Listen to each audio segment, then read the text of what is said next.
evening everyone, welcome to Khan's Plants. Today I just want to talk about my Facepot collection.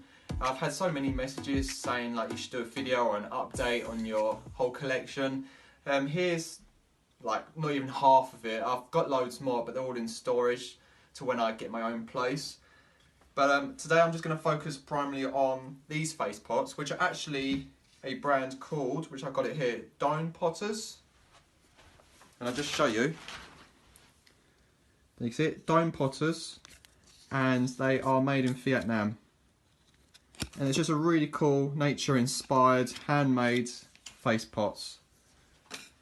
And today I'm going to focus on potting my dad up, because I've already done my mum and done myself. So before I start potting up, I'm just going to take you on a tour of the plants that I've got in my face pots. Right, let's start off with this face pot. This one here is by Javado, the pot, and inside I have a Horthia, which is a succulent, and this is Horthia alba, or also known as Fascinator. And the reason why it's called alba or albino is because the margins are less green, and also the margins are quite thick white. So it's a good specimen of Horthia that is zebra looking, and I really like the markings. It's so easy to care for. I very rarely water. In fact, I haven't watered this for 2 months now. So that's Facepot 1. The next one, the famous fox planter. It's got the cutting that I got by Zoe House of Houseplants. She gave me this amazing Tradescantia Sabrina cutting, which still in fact is in a test tube, and the roots just keep growing, and it seems to be happy in a water culture. Another Facepot here that I've got. This one, it's a peperomia. I've forgotten the name, but I will put it in the description below. But I really like this peperomia. I like anything to do with tortoiseshell looking kind of plants.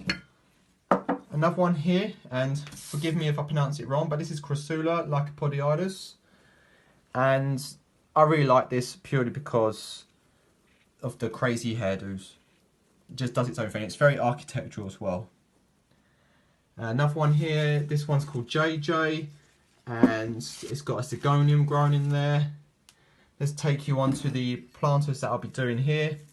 This is my mum, and she has a turtle vine, which is also known as Calisthea repens, and this likes moisture.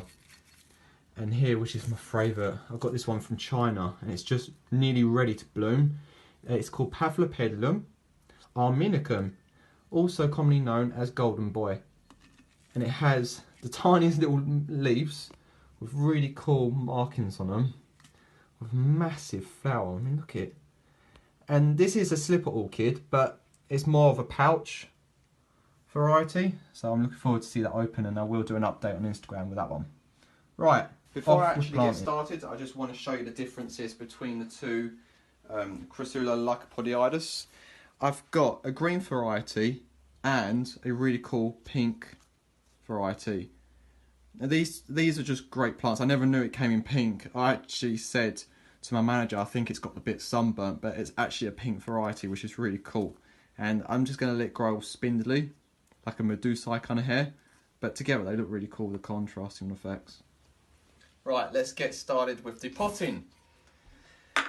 So this is my dad, and I'm going to start potting them up with this Crassula. I've got an 8.5cm pot. It's the only pot I could find that would sit inside or fit inside and not show on top. I don't want the pot showing like that. It just doesn't look great. So we're going to start off with good quality multi-purpose compost with perlite for drainage and aerating soil. So we just add a little bit to the base. Just tease that out. That's done. Obviously it's a bit loose because they're still quite young. I mean, they've got fine hair roots. In fact, I'm just going to show you quickly.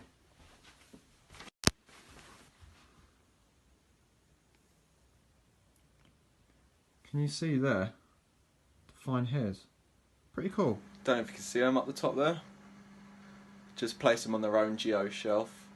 I thought this was kind of a good positioning for them. It's it's a southwesterly room, so it gets late evening sun in the summertime, and then But this room just basically stays bright during the evening, which is perfect. As long as they get some sort of bright, it doesn't really matter. But this is going to be the perfect spot for them, along with the rest of the jungle.